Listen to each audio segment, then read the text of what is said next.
Wanting to be very, very cuddlesome in terms of my mother, and she died. She was very ill. She was ill. But I believe you nursed her a lot. I used to go up and get up every morning at 4 o'clock in the morning and bring goat's milk for her. I used to go by buses to Amritsar. Amritsar is about 35 miles from Gurdaspur, and buy her medicines from near the Hall Bazaar, near the Golden Temple, in the middle of June. June means severe summer, burning heat. And I felt good because I was doing something. I wanted her to get well. I didn't want to lose her. You were such a young boy. In a sense, you turned mother to your own mother. Do you realize that? Yes, I was mothering her. I was her doctor. I was close to her, and I was concerned because I remember I used to, on the parapet in the Punjab houses, to sit in the evenings and see the trespassers going down. And I would ask her, evening sunset is always very lonely. Mother, what would happen to me if I ever die? She said, don't be silly, I never died. But she died a few months later. Goldie says that we can never be as great as Dev Sahab because he had the blessings of his dying mother. Yeah, in a way, yes, I think so. Because Goldie was a kid. I was the only child beside her, and I nursed her. That's why probably she blessed me. And she got hold of my hand, and my father was standing. And she told my father, this son of mine will be absolutely going places. Remember my word. I can't forget this sentence. I never realized then I was a middle class boy that I would be really. I don't think I'm big. Nobody's ever big, but I'm successful. So I remember my mother's lines.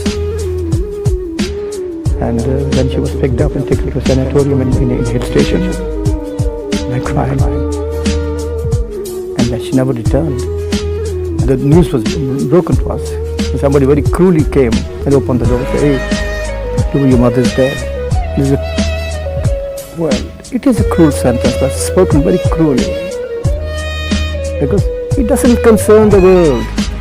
Who dies, who doesn't die. It only concerns the relations, the people, the relatives, the father, the son, the daughter, the husband.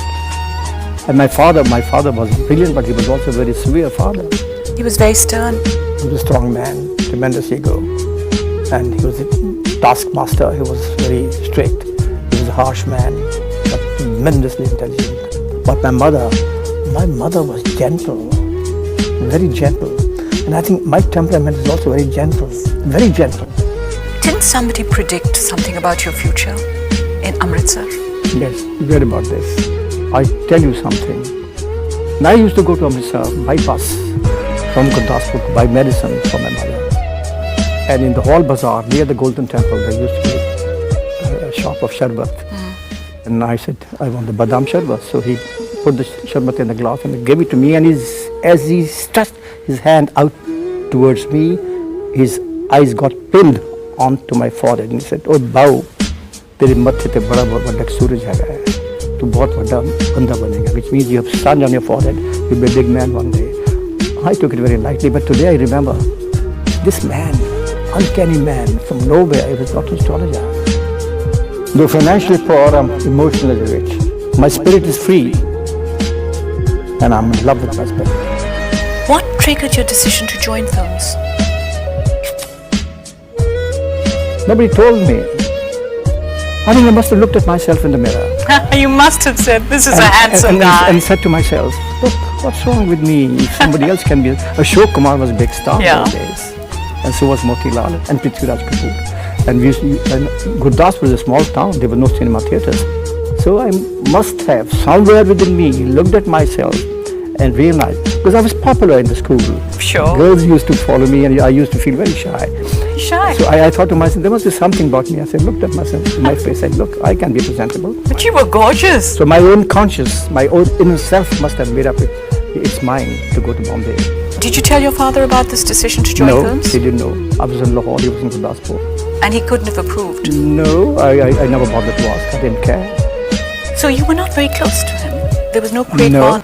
I was very scared of my father. I was close to my mother. And once your mother had died, there was no reason to stay back? Then it was another chapter. I don't know where I'm going, but I'm going. then I'll make something out of myself.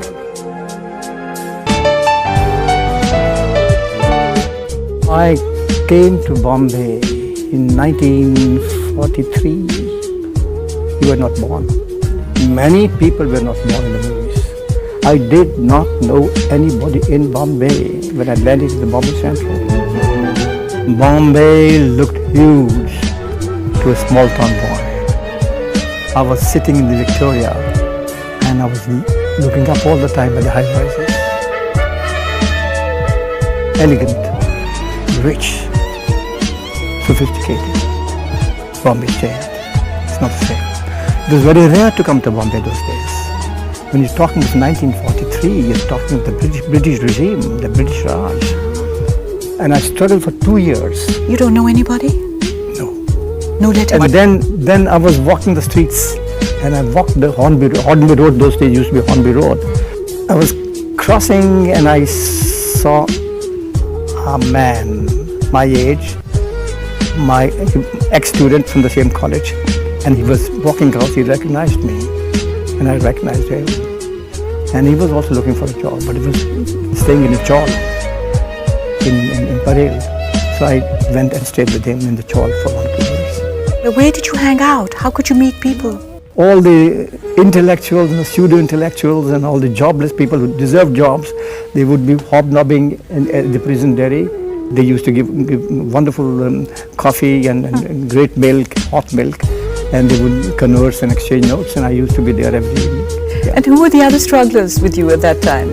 I saw Raj Kapoor also hanging out there, but then Raj Kapoor got his break earlier because I think his father was a big star and he knew a lot of film people. So it was actually in the Parisian dairy, in that hangout, that you learnt of your first break? Yes, I met an acquaintance. He said, "What are you doing here?" "I've been chasing you." I said, "Why?" "Because there's a nice break waiting for you." I said, "Where?" He said, "Go to Prabhat Film Studio and then meet a young boy. I think you suit that role." Okay. So he gave me Mr. Babura Pai's address, and next day I was outside his office meeting with the Chowkidar.